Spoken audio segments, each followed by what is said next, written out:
आपल्यासोबत ख्यातनाम चित्रकार सुहास बौळकर आहेत। सुहासजी, राम चित्रात कसा दिसतो?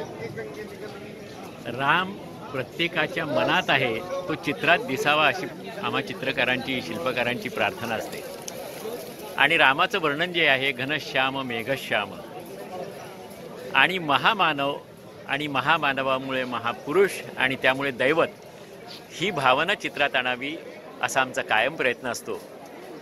1995 मध्ये मला ही संधी मिळाली। भारतरत्न नानाजी देशमुखांनी चित्रकूटमध्ये रामायणावर एक प्रकल्प करायचं ठरवलं, कारण राम वनवासात असताना चित्रकूटमध्ये त्यांचं 12.5 वर्ष वास्तव्य होतं आणि त्या 12.5 वर्षाच्या वास्तव्याच्या ठिकाणी राम जीवनाचा संदेश देणारं काहीतरी करावं अशी त्यांची इच्छा होती।